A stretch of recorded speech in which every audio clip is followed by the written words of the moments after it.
found myself ruminating a lot, which, I mean, in hindsight, when you're like constantly obsessing over, the problem, right? It almost makes the problem bigger, right? Sure. Than what it is, Yeah. So, yeah, so that, it was a tough period. I mean, luckily everything healed up fine. I was able to hire a running coach, and I was able to kind of, get some structure and get back into, the swing of things. But yeah, it was definitely an uphill battle.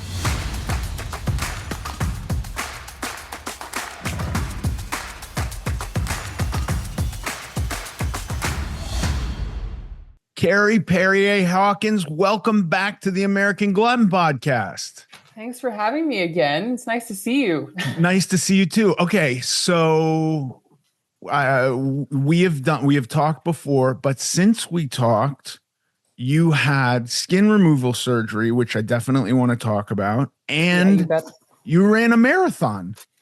I ran a marathon, and I ran an ultra marathon within 2 weeks apart, actually. So, okay, what constitutes an ultra marathon? Is that a double marathon? So it was 100-kilometer distance. Oh my God. That I ended up doing. I know. I listen, I had some lofty goals this year, Ethan, and I bit a lot off. Well, and it sounds like you're making them. Yeah, for sure. Yeah, no, it was great. So we'll chat about it for sure. Okay. Let's skin removal surgery happened first, right? That was before this. Okay. Yeah. We all have our perspectives that we view life through, and mine with skin removal surgery, it is a dark, horrible time in my life. What was your experience?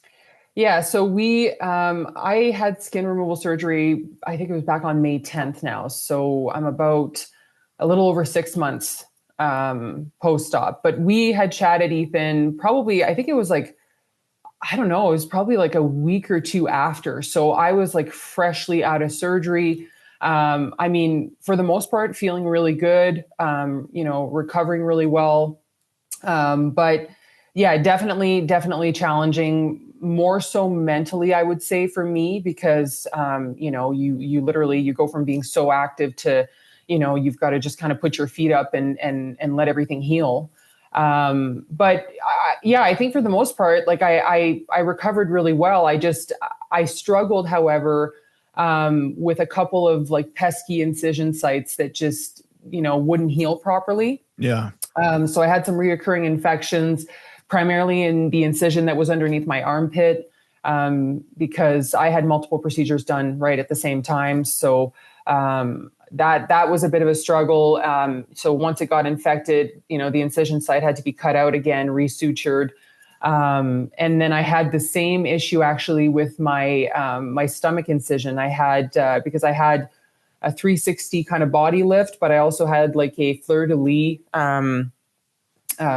I guess, tummy tuck. So it's kind of where they cut you vertically as well as kind of horizontally. Okay. So where that vertical and that horizontal incision would meet, that T-zone, I had a lot of struggles with that properly closing. Yeah. So again, just, went through some reoccurring infections, was on multiple rounds of antibiotics.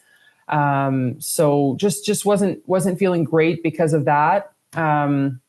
And I think ultimately it just really affected, just my thoughts, right? Like I was kind of going through a little bit of depression at that time. It was a bit of a struggle. And I wanted to get back at it like as quickly as possible, but you have to take the time, right, to let your body heal. Look, all I want to say is 6 months later, you ran an ultra marathon. I know. That is incredible. 6 months after my operation, I had a wound vac, and I was on, a 6-month course of Levaquin, which made me feel awful every day. And so, like, not to knock the stuff you went through some stuff like incisions not closing up and infections. That sucks. But you ran a fucking ultra marathon. That's insane. And you're right, Ethan, like in hindsight, I mean, it wasn't that bad. I was probably luckier than a lot of folks because, I mean, although I did have these little pesky incisions, it was a nuisance. I still was able to, to accomplish everything that I wanted to accomplish, and I think though that the only thing I would say is that, don't pull a Carrie, don't set so many goals with such short timelines, like I had surgery in May. I ran the Chicago Marathon in October. And then at the end of October, I had this ultra marathon. So everything was just so, condensed, right? And I just, I had a lot on my plate. And I think if I had to go back, I would, I would have given myself maybe a little bit more time, to properly heal, for me, I think that's, when I talk about this and even talking to you about this, I don't want to dissuade people from doing it, but I do think that there is the necessity, because everything we're kind of working against is motionlessness. Mm-hmm. You know what I mean? There is this, for me, when I was much heavier, I existed in motionlessness. I could sit and watch TV all day long and just eat and relax. And that was my life. And so breaking out of that, there's a need to move. Correct. Yeah. And then when it's flipped on you and you're told, no, you have to sit still for a long time, you're almost wanting to do that, but fighting against the part of you that's this is right. This is homeostasis for us. This is where we want to be all the time, and that I'm doing a version of my body and I having a conversation with each other. I'm not saying you and I'm saying me, myself, and I, that version of us, that all the voices in my head are shouting yes, enjoy this. You get painkillers, you're in pain, you get to eat food. You're supposed to not be dieting right now because it's harder for the body to heal, and you're supposed to just sit and do nothing. Right. That's a real dark struggle for me. Yeah, same. I really struggled with that. And and I think too that, I don't know. I mean, for me, it's always going to be at the back of my mind, Ethan, that, 4 years ago, I was almost 500 pounds. Right. So it's when you're in these, these states where you're oh my gosh, I can't exercise or I can't be active. It's just constantly at the back of your mind, It can come back. Yes, it can. Right. Back. And we well, obviously we understand each other. And I know that people that are going through their journeys, can appreciate what we're saying, because it's nobody started off liking exercise, Ethan. Everybody struggled with it at the beginning. You grow to like it over time. It kind of becomes, a part of your regular routine, right? And then you make good choices. It brings you happiness. So then to have to kind of, regress a little bit to putting your feet up and not being able to be active, it totally does play, a toll on you mentally. Yeah, and I don't know if this is true for you, but even today, I, for the last 6 years, have gone, I bet my average is 4 to 5 days a week in the gym. Yeah. But even today, if I have work that really pulls me away from the gym, which I had very recently, I'm still experiencing this right now, it'll be hard to get that momentum back. It's still hard. It's always a struggle. Now I've become more and more okay with that. And I recognize that. And I go okay, I'm going to get to the gym one day this week, and that sucks. And next week it's going to be way harder to get there. I'm going to be pulled in the opposite direction.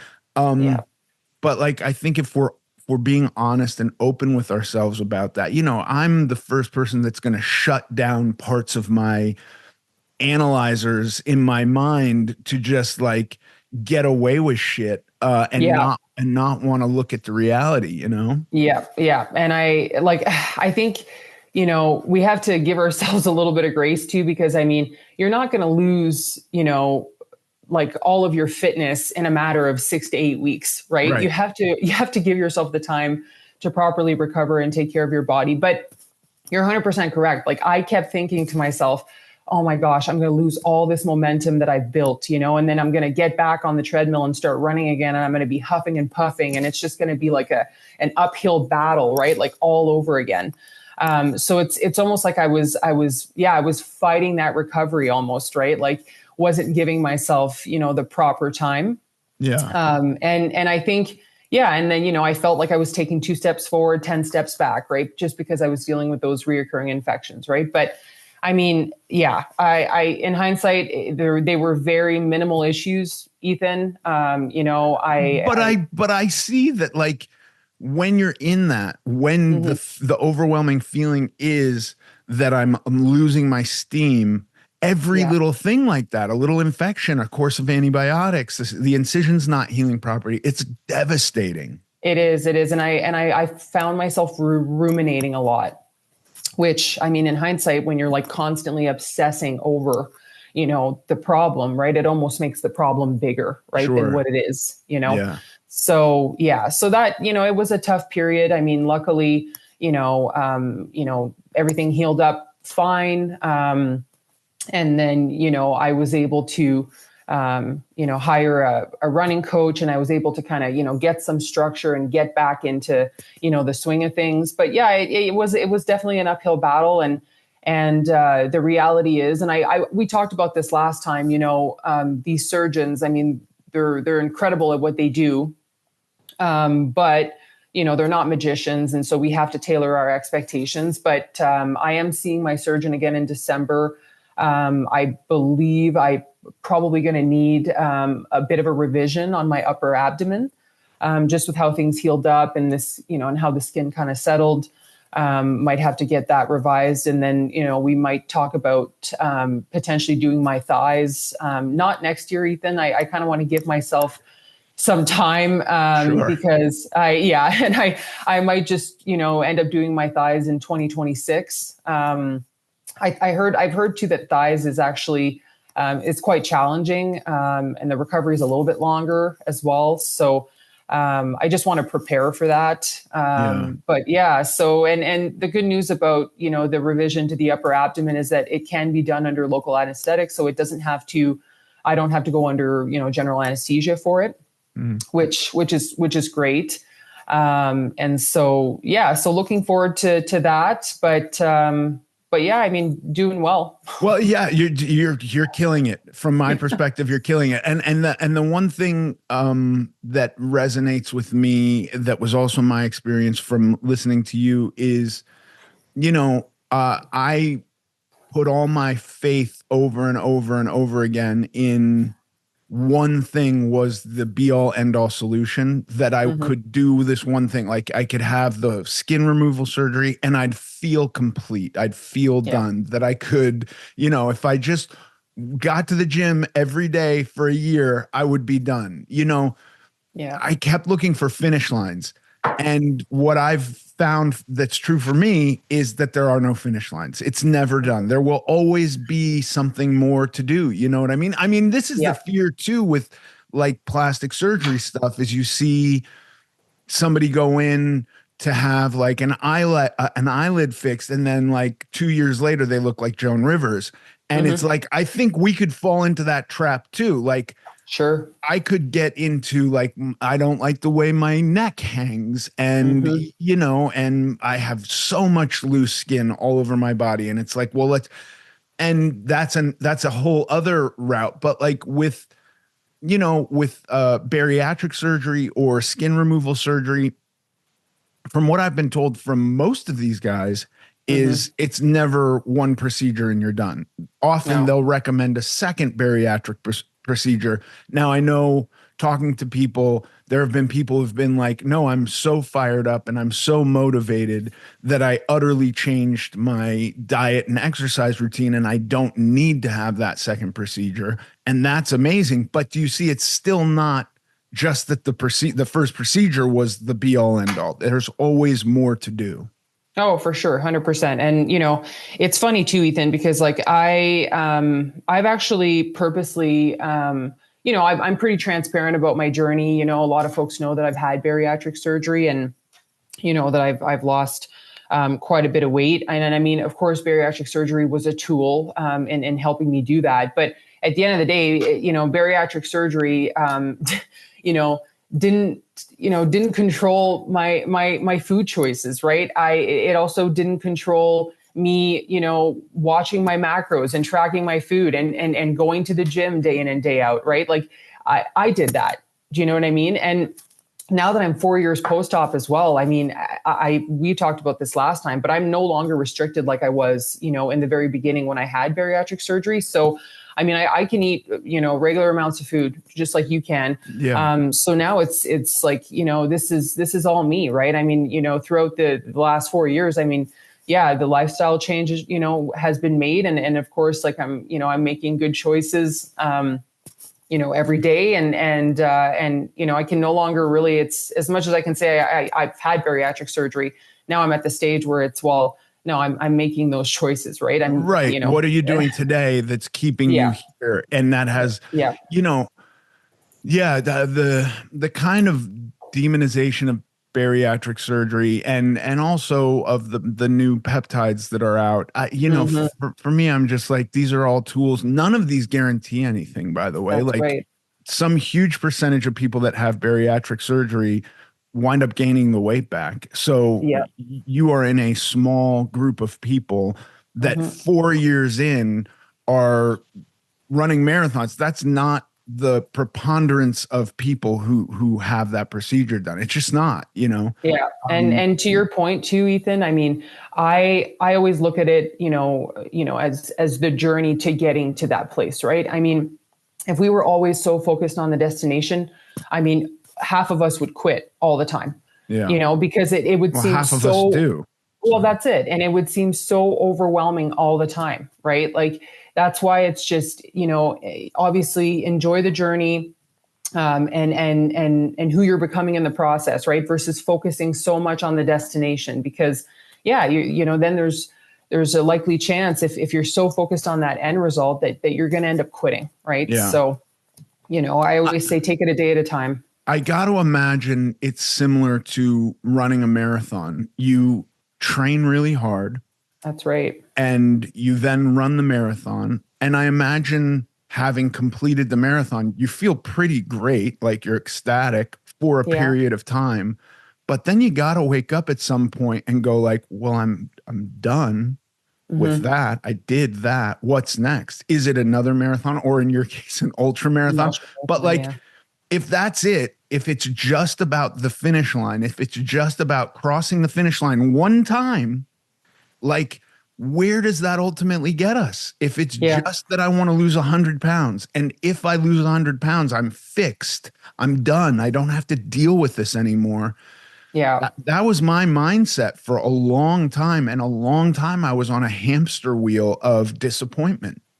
That's right. Yeah, no, I completely agree. Like I mean, I even for myself now, like I ran the marathon, and then, I did the ultra marathon. But, I'm always kind of, setting goals for myself. Right. But enjoying them in the process, that's, we can talk about this later on, but I mean, now that I'm done the ultra marathon, I've kind of shifted my focus, Ethan. You'll enjoy this actually, but I'm starting to do a lot more strength training and just working on body composition. And I'm actually going to be entering a bodybuilding show in June of next year, just in their transformation category.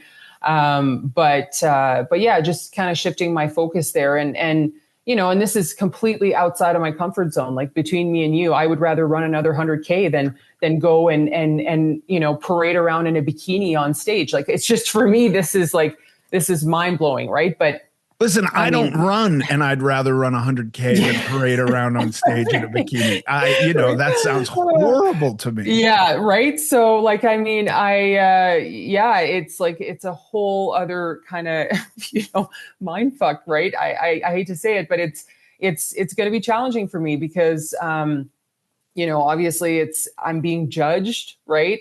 And whereas when you're running, Ethan, I mean, you're a part of the pack, right? Like, it's everybody is collectively kind of, doing the same thing. You're not by yourself on stage, kind of being judged, Yeah. top to bottom, which, is a fear of ours, right? Yeah. Given where we've come from. Sure. So yeah, so it's going to be interesting to see how that works out. But yeah, I think it's just about enjoying the journey. Everybody's asking me, oh, how do you think you're going to do at the show? And looking 6 months ahead. And I'm like, I'm not focused on 6 months ahead. I'm focused on, getting into the gym, doing my workouts, following my macros. I'm back to tracking food again because I kind of, when I was running, Ethan, I wasn't as focused on my nutrition as I am now. Right. Yeah.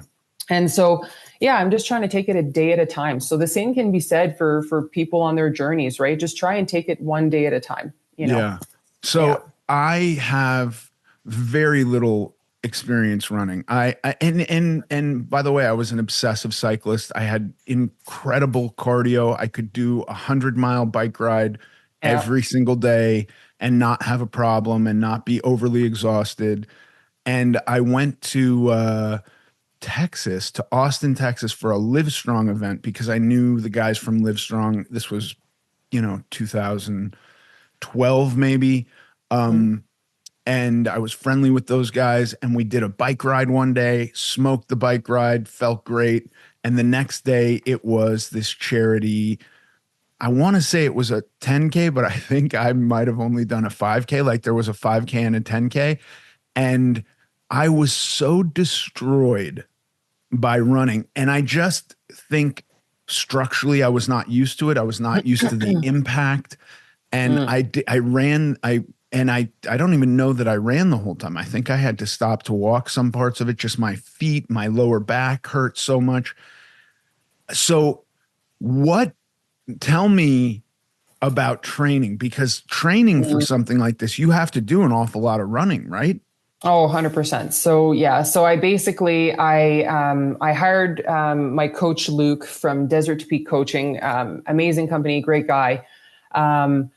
That was at the time, Ethan, it was probably about 3 months pre-Chicago Marathon. Like I said, I was kind of disjointed, felt like I was taking 2 steps forward, 10 steps back. And I needed, some structure, and I needed a coach to kind of come in and help me out. It's no secret, by the way, like if you know me, I surround myself with people that know what they're doing. And I attribute a lot of my success to that. I have a coach, I have a dietitian, I have a strength trainer. Like I surround myself with people, right, that know what they're doing. But anyways, I worked with Luke, and he kind of built a program for me that would, get me back right to where I was, pre-surgery, Ethan, because I had lost a little bit of fitness in that 8-week, recovery phase there, right? So, we needed to kind of build it back up, but obviously you have to do that slowly, because you don't want to put so much, so much mileage like right off the hop, because you want to try to avoid injuries, right? Because you're right, running can be hard on the body. But yeah, we kind of slowly, built back up the mileage week over week. Of course, incorporated some strength training. So I was doing strength training twice a week. And this is just a few months post-op. So are you dealing with that too? Is that a limiting factor in this? The only thing really that was bothering me at that stage, Ethan, was that T-zone incision that was having a hard time, healing. Okay. But, other than that, I felt really, really good. And of course, like I said, I had lost some fitness. I needed to build it back up, but I knew that would come. I wasn't as concerned about that. But yeah, it just was, I could say that at the beginning, it was kind of slow and painful. In the sense that you almost feel like you've regressed, right? And you've kind of got to build that, that momentum back up. But I was running probably about 4 to 5 times a week, strength training twice a week. And then we were just increasing mileage week over week. And so, every single Saturday was my long run Saturdays. So the longest run I ever did was on Saturdays. Again, and that would fluctuate from week to week. It would, slowly increase. And then I was basically getting ready for the Chicago Marathon, right? Like that was the first kind of obstacle or race that was, on the agenda. And to be honest with you, like I talked to a lot of people about this and they were like, they were saying to me like, wow, like why did you decide to do a marathon like right before an ultra marathon? But in hindsight, Ethan, I mean, I would have had to have done a training run of that length regardless, right? In order to, prepare myself, right, for the 100-kilometer race. So it kind of, to be honest, timing wise, it kind of worked out. I was able to run the Chicago Marathon. I think that was October 13th. And then, 2 weeks later, I basically went right into taper, which is slowly reducing your mileage, about 2 weeks, 1 to 2 weeks prior to a race. So I ran the Chicago Marathon, went into taper, and then, did the ultra marathon at the end of October. And then, of course, like a week prior to the ultra marathon, I was carb loading. So that was very interesting as well. I mean, 5 days pre-ultra, I was, I think I was trying to eat between 300 and 400 grams of carbohydrates per day. Right. And people do that, right, because they want to make sure that their glycogen stores are topped up, right, leading into the event, just to give yourself like as much energy as possible. And then, of course, hydration is super important. So, definitely, drinking a ton of water and electrolytes, leading into that ultra marathon. Over the course of the marathon, you still have to be putting in carbs, right? 100%. While you're running? Yeah. Yeah, 100%. So like, I like ballpark between 45 to 60 grams of carbs per hour is what I'm ingesting. And so that's either in a form of like a chew, a gel, whole foods sometimes. Not typically in a marathon. In a marathon, you're more so like what's packed on your body, right? So your gels, your chews, like I was saying, your liquid carbs as well. So you know how they make liquid they make carbohydrate powder, mix that in with water. So 45 to 60 grams of carbs per hour, and then about 1,000 milligrams of sodium per hour is what I was taking in during the ultra marathon. Regular marathon is, a little bit less because of the distance. Because it's no big deal. It's just 26 miles. No, it's a big deal. It's such a big deal, Ethan. And I don't like, listen, for me, I like the marathon distance. I'm comfortable with the marathon distance. It's incredibly challenging, but I enjoy it. The 100K distance is a whole other animal, in my opinion. But yeah, so basically I ran the marathon in preparation for the ultra marathon. Right. So yeah, it was a training race. It was a training race. Yeah, it was a training race. And it was a hell of an experience. I mean, if you've like folks that have ever run a world major, I mean, these events are just crazy. Like the whole city shuts down. Right. And, I think there was 55,000 runners. Wow. Like it's a hell of an experience. And, I recommend the Chicago Marathon to anybody who wants to kind of enter that world major, I guess, life, because honestly, it's a flat course for the most part. There's a little bit of grade, not a whole lot, flat course, but it's electric, Ethan. Like I literally could have not worn my headphones from the start to the finish. And I would have been complete, because I couldn't hear a damn thing in my headphones anyway. There were so many spectators along the way, that were cheering and it just was so loud and like electric that you didn't even need headphones. Yeah. So it was a crazy experience. 4 years ago, you were nearly 500 pounds. When you woke up one day or if it was a lingering, nagging thought for some time that was like, I've got to change, I want to make a change, was marathon and ultra marathon a part of the equation? Was that in the distant future of a thought, or was it not even anywhere near reality? Never, ever, ever, ever. Like I it's funny because, going back, I actually played basketball in high school, Ethan, and I played basketball in college as well. So I hated running though. I absolutely hated running. And I remember it vividly because I would fight my coach, especially in high school. I would fight my coach like tooth and nail just because I didn't want to run lines. Right. And I just hated it. Like, but I think that it just was I was almost fighting it. Like it's different now because obviously I've been on a journey here over the last 4 years. I didn't start off running marathons. I mean, I started by walking, and then I went into, walk plus runs, and then I did a 5K and then a 10K. And then, I entered into, the half marathon distance. Right. And I stuck at the half marathon distance for a long time. I think I did 9 before I even considered doing a full marathon. Right. Like, we talked about this earlier, right? It's all about, it's the journey that leads you up to that. Right. I fell in love with running over time.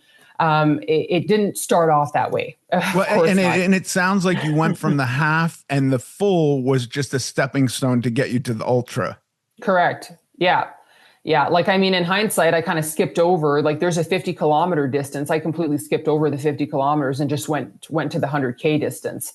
But I didn't start off liking running. The other thing too, I think, is that when you're playing basketball, it's almost like you're running up and down a court, Ethan. It's very fast paced. It's high intensity. Whereas, when you're running marathons or ultra marathons, it's about enduring, right? So it doesn't necessarily, some folks are very speedy, and kudos to them. I consider myself more of a mid-pack to back of the pack runner. I've shared this with you before. Like my best marathon time was 5 hours and 11 minutes, right? So I think that I fell in love with running over time, but also I kind of, was able to kind of refine, how I look at running. Like I really had to work hard, Ethan, at controlling my breath, right? That was one thing I remember too in high school, like just constantly huffing and puffing and out of breath. Like I worked really hard over the course of the last 4 years to just to adopt like different breathing techniques, right? To kind of keep my breathing under control. Cause I am an asthmatic runner as well. So there's that to consider, it can be challenging, right? So of course, I carry my inhaler. I no longer really need it anymore. But yeah, I've obviously fell in love with it, over time. But I mean, it's taken like years. Yeah, years, right? How long from the beginning of you, whatever it was, when you were like, I'm going to start moving as a part of this, equation to get to a better life. How long did it take for your enjoyment to kind of couple in with that? How much work was it before you actually started enjoying it? Yeah, I mean, I started off, I was using the Peloton app, right? And it was, we were in the middle of COVID. So, I'd throw on a Peloton workout. Like I said, at first I started with walks and hikes on the treadmill. And then, I kind of slowly worked my way up to doing, they're called walk plus runs, where you do intervals, of each. And then, I was doing a lot of walking plus running for a long time, Ethan, before I found some enjoyment out of it, and then it got to a point where I was like, okay, well, hold on a second. I can hold this run a little bit longer now.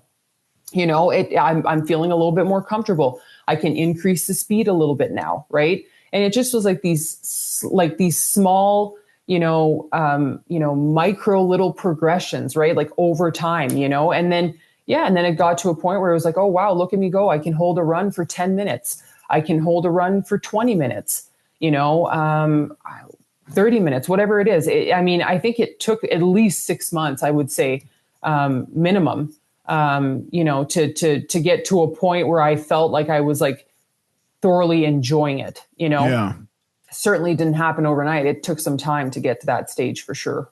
Yeah. I think it all, there's, something, one of the comments I get, first of all, I find for the most part, people on Instagram to be very nice and very supportive, and to generally be along for what you're trying to put out there. Like I say something and it's not just a bunch of people who want to argue or tell me I'm wrong, or, yeah.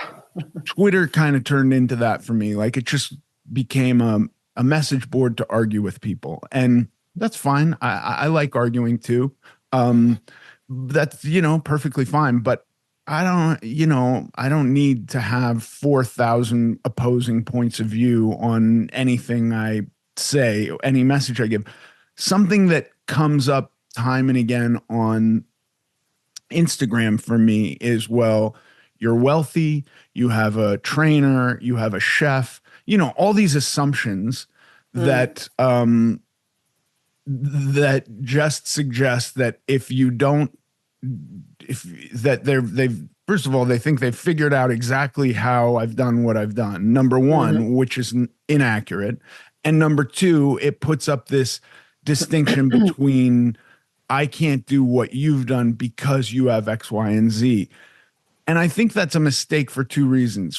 First of all, they're almost never correct. And second of all, the things that are almost always posited as here's how I did what I did are also incorrect. And those things didn't work for me. Now, it's like somebody knocking you for bariatric surgery. It's like, look, bariatric surgery is a tool that got you so far, but Yeah. it didn't get you to run a marathon, because the standard model for bariatric surgery is you have a bariatric surgery and a year or two later you have another bariatric surgery, and Yeah. you kind of are in this loop of keeping your stomach a certain size.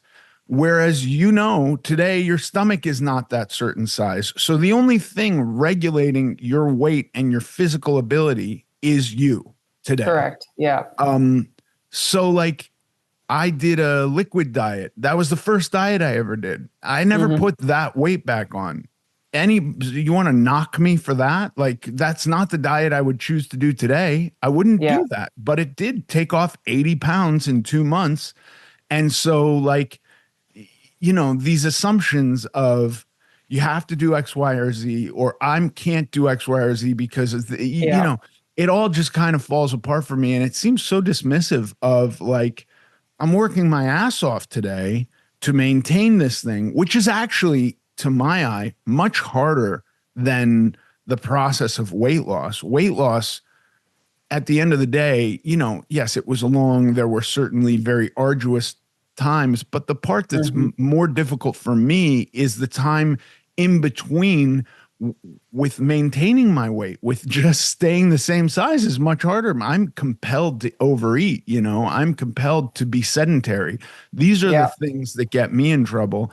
And so hearing about how you've restructured your life and actually went from, you know, in high school disliking moving in this way to Hmm. finding some way to enjoy it, that for me is the magic. Oh, 100%. Yeah. I mean, yeah, you described it perfectly there, Ethan, for sure. Yeah. I mean, it's been a labor of love, right? I enjoy running. I think a lot of people think I enjoy it for physical reasons, although I feel like, yeah, cardiovascularly, I mean, I'm in pretty great shape.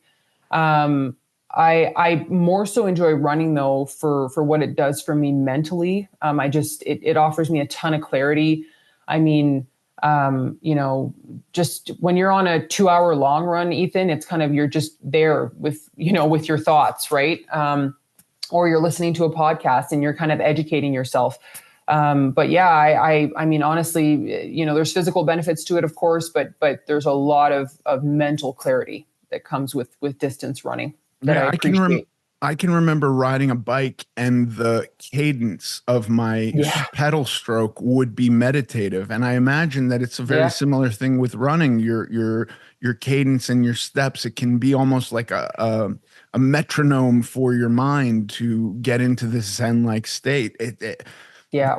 The bike for me was huge in that way. I could just and the feeling of, I'm sure it's all hormonal, or it's also that sense of doing something hard and accomplishing it, which is Hmm. probably also hormonal, something in the brain which says, like, I'm going to do X. And then the brain or the mind throws up 30 reasons why you can't do it. And you go, like, I'm going to beat every one of those reasons. I'm going to overcome every one of those reasons. And then you do it. Yeah. And then you get this feeling of well being Yeah. coupled with endorphins and serotonin and all the other good stuff, where you're being rewarded for doing this hard thing.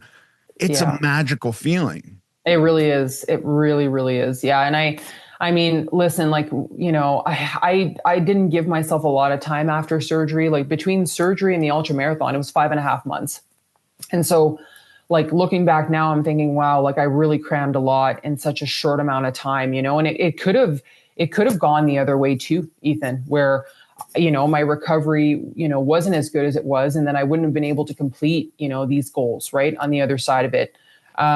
Luckily, you know, like I said, I healed up well, and I was able to kind of take these things on, and I'm grateful for that. And, you know, it's been a jam-packed year so far. And yeah, I mean, honestly, I ran 100K, and I would do it all over again. So it must have been a really good experience. That's amazing. You know? Well, Yeah. okay. What's next? What are you working on now, and what's next? Yeah. So, I mean, honestly, after I did the 100 kilometers, you know, it was a big endeavor. I did take quite a bit of a beating, Ethan. My feet were just chewed up, friend, like just from I saw blisters. pictures. They were gnarly. Yeah. I know, man, they were really bad. I actually can't believe I posted that. I feel, yeah, anyways, but because people No, were those are asking battle me. scars. You Well, gotta post that and stuff. people were asking me, you know, they were saying like, where, you know, because I wasn't posting, you know, normally I post my workouts, right, on Instagram and on my stories. And I do that, by the way, it's twofold. I do that because for one, it keeps me accountable. And for two, if I can, you know, give somebody that push to maybe, you know, get off the couch that day and go for a workout, then hey, that's great, right? We're inspiring each other. But I had posted a pic of my feet because they were just chewed right up. But I ended up taking like 2 weeks off after the ultra marathon. Not because I wanted to be honest with you. I mean, physically, I felt pretty good, probably about 3 or 4 days after, but my feet were just ruined. Like they needed to heal. I think my pinky toes, like I had lost like all like the first layer of my skin off both my pinky toes. Like they just were mangled. But yeah, so I took 2 weeks off, and then I kind of slowly got back at it. Had to bandage up my feet You have for, to you maybe know. learn how to walk again after having Oh done man, it 100K. was well, and like luckily my employer was so patient and kind with me because I had to go to work, Ethan, wearing like open-toed slippers because Right. I could barely wear a toe, like a closed shoe, you know, Yeah. any pressure on my toes, right? Like it's just the rubbing and everything. Yeah, it was rough. Anyways, they're doing much better now. And I'm back in the gym now. I've kind of shifted my focus, doing a little bit less running, shorter distances, still running though, because like I said, it does bring me a lot of you know, mental clarity, and I enjoy it, right? So I don't want to stop doing it. But I've started strength training 3 to 4 times a week now with my trainer, and just in preparation here for this show that I'm going to be taking a part in next June. But basically just met with my dietitian. We've shifted around all of my macros, you know, eating a ton more protein now. Let me ask you a question about this. Is the Yeah. goal to actually build muscle? Or are you trying to just maintain muscle while you lose more fat? Like, what is the goal right Yeah. now? So the goal right now I'm in a 10-week cut, Ethan. So I'm trying to lose body fat. But also while, you know, trying to, you know, put on some muscle. But I want to get my weight down a little bit. So the goal is going to be to get to about 200 pounds in the next 10 weeks. It's about 2 pounds per week. And then after that, we're going to go into kind of what's called like a maintenance phase for about 6 to 8 weeks. And then do another 10-week cut prior to the show next June. Right. So it's a little bit aggressive. It's out of my comfort zone. You know, but I wanted to shift my focus a little bit and just focus on body composition, putting on a little bit more muscle, and seeing, you know, what I can accomplish, right? Like with now that I've had skin removal surgery, right? Seeing what I can kind of accomplish with my physique. So, and I was actually really excited to get back to more more of a structured way of eating, Ethan. I mean, I'm not going to sugarcoat it. When I was doing distance running, I don't think I was as focused about, what I was putting into my mouth, into my body. Because a lot of times, when you're running, I mean, when you run a marathon, you're burning 4,000 or 5,000 calories, right? So it's almost like I wasn't as concerned about, the foods that I was eating. Sure. I mean, if you presented me with a donut, I probably would have had a donut, Yeah. I just, I wasn't as stressed, I guess, about, what kind of foods I was eating. But now that, I'm in this strength training phase and working on body composition, like now I'm really, really more structured and, I'm trying to get like, what is it? I think my macros are broken down. It's about 210 grams of protein per day, 180 grams of carbs and about 50 to 60 grams of fat. So, it's very different, right? To what I'm used to, coming from a running background, but I don't know, I'm looking forward to it. It's exciting and it's different and I'm getting used to it, but, yeah.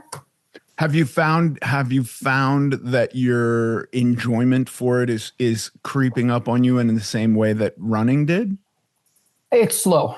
Yeah. It's slow. Sure. Yeah, I'd be lying to you. Yeah, I'd be lying to you if I said otherwise. Like I had this conversation with my trainer yesterday, because I see him 3 times a week and then I strength train by myself on Sundays.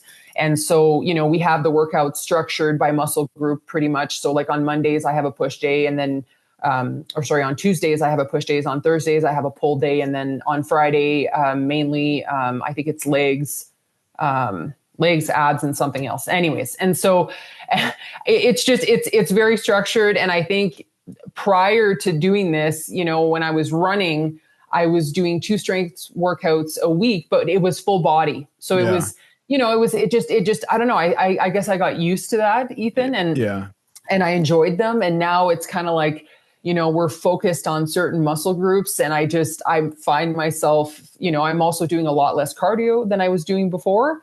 Right. So it's like, it's just different, I guess. And I have to get used to it. So. Yeah.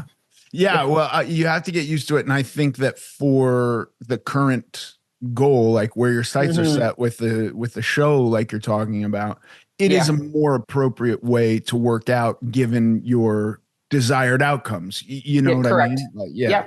Yep. And that's how you got to look at it, right? Like, I mean, I might not enjoy it right now. I'm sure it'll come to me here over time. But I mean, me, like once I'm committed to something, I'm committed, right? So at this stage, we're signed up for this thing and I'm going to do it. Right. But, it's been interesting to say the least. The other thing too, is diet wise, with the increase in protein, I mean, I was eating maybe 130 to 140 grams a day. And now, I've been at this now for, I'm in week 2. So I've been at this now for almost 2 weeks. And to obviously it's a struggle to get over that 200 grams of protein every day. I have to supplement because I mean, to eat that much food is like, sometimes it's like, my gosh, there's only so much chicken breast I can eat. But I'm trying to find, obviously like just, variations, right? So to keep things interesting. But yeah, the other thing I discovered too, Ethan, is when you change your diet and you increase your protein pretty dramatically, I was dealing with like getting bunged up, right? And it's like, it's like, you got to remember to, get your fiber in as well, right? So that you can properly digest this stuff. And so it's just, it's a change, but it's something that, I'm excited about and I'm welcoming, and, we'll see what happens. I mean, I'll probably hit you up. I mean, you're much more of an expert on this stuff than I am. So, well, you know what I want to do? I'll send you a prep deck, which is literally for this like diet fatigue, like where you're talking about, there's only so much chicken breast I can eat. I completely agree with you. And sometimes I'll just get into a routine of like, well, this week is ground turkey. And by Wednesday, I'm like, I can't look at ground turkey anymore. And I just have these cards that are just like, I'm just going to, whatever the card says, because I also get into this weird thing where nothing seems good. I can't I make a know. decision about anything, and Yeah. anything I'm imagining sounds awful and not Mm-hmm. worth making. And so Mm-hmm. I choose a card, and the card tells me today I'm eating lean ground beef, or today I'm eating chicken breast, or ground turkey, or fish, or whatever it is. And I just do what the card says. I'll send you a pack of those and see if those are Oh, helpful. I'd love to. Yeah, that'd be great. Yeah. And yeah, but like I said, I mean, I surround myself, Ethan, with people that know what they're doing, right? There's no shame in that. I think me and my husband, right, the way that we've chosen to live our lives, right, is, we're childless, as you know, so it's just the two of us, right? And we both, earn a good living, and so these are the things that I choose to spend my money on, right? Right. And so I have a really good dietitian who's incredibly helpful, and she's trying to find me some high protein packed meal ideas, right? Yeah. And just trying to keep it as interesting as possible. But there's something to be said as well for the mundane routine stuff, right? I mean, it does work, but Yeah. I also, we've talked about this now. I want to enjoy it, right? I don't want to, to have this be almost cruel here for like the next No, 6 months, it because doesn't have to be. It really doesn't. I exactly, mean, yeah, listen, I suspect the cut going into a show is mm, gonna suck. it's gonna suck. That last little bit where your calories are down to next to nothing, and then Yeah, and they're gonna cut your sodium and that's increase right. your water and do all that, and then decrease your water and increase your carbs and decrease everything. Like, they just Yeah, get super technical right at the end. Like, I did that for a photo shoot once, and like, it sucks. It sucks. yeah, But then you get a really cool photo, and then the next day it's all gone. And these are intangible uh snapshots of a time in your life, but you're hmm, pretty damn close to it. You can hover like a couple weeks out, striking distance. yeah, um yeah, I found non-fat yogurt, Greek yogurt, super good source of protein. yeah, Fish, super good source of protein, because I yeah, agree chicken breast gets pretty boring, but there's a huge variety of fish out there. You can have salmon, you can have tilapia, you can have whitefish, you can yeah. have all these different fishes. Um, Egg whites. I mean, there's no, Yeah. I'm eating all that, Ethan, all yeah, of that. there's Yeah. no reinventing the wheel here. There are finite. Whey protein is super helpful to me. Um, Yeah. you Well, you know know, what I've been doing actually? I've been taking Greek yogurt and I've been putting a scoop of whey protein into it. And me then, too. yeah. So that's Yeah. what I've been mixing up with some berries.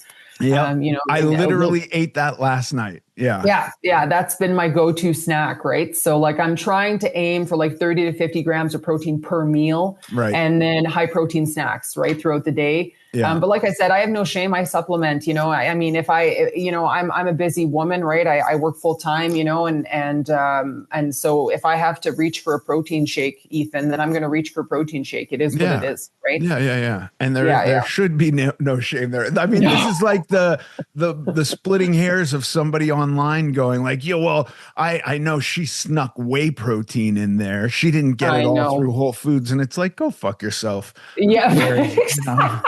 exactly. I agree. But yeah, no, I've got a good circle of people around me. I don't know. I don't know if I could do any of this though, without, I think like who you surround yourself is so, so, so important, Ethan. Yeah. I mean, even in that ultra marathon, friend, I wrote a post on it on Instagram, but I could not have gotten through that event without my pit crew. I have a girlfriend of mine. Her name is Julia, and she travels to all these events with me, by the way. Wow. And she's such an incredible supporter. I mean, that girl has seen me at various stages of my life, and she's loved me unconditionally throughout all of them. Right. And of course, I have a great husband as well. And I just, but again, there's no shame, right? In hiring people. If you're able to do that, that doesn't necessarily mean that you can afford to do that. In the beginning of my journey, Ethan, it was me and me alone, right? Yeah. But now that I've progressed, right, I've hired a few people. I surround myself well. Quality over quantity is my motto. But yeah, I'm at the stage now, friend, where it's YOLO. You only live once, and Yeah. if you throw something at me, the likelihoods of me jumping on and trying it are probably high. Right. you know, I'd rather be at the stage where I say, hey, I have a life where I've done all these things, right? Versus, fuck, I wish I would have done that. Right. Totally. So that's my mentality now. And so we'll see how next June goes. I know you actually recently had a discussion with Dane, who's on your podcast. Yeah. He's awesome. Incredible guy, incredible transformation. He was actually going to try and make it out to that show. I don't think he's going to be able to, unfortunately. But he's a good friend of mine as well that I've been kind of, tapping into for resources, right? Yeah. I mean, it takes a village, man. It takes a village to do these things. Yeah. So I don't take any of that for granted. I'm really well surrounded. So it's amazing. Carrie, I'm so happy for you, and I can't wait. We got to do this again closer to your show so we can hear how that's going. Yes, I'll keep you updated, and send me that deck of cards and I'll take whatever I can get. Amazing. Carrie, thank you. Thank you, Ethan. Take care. Bye. Bye.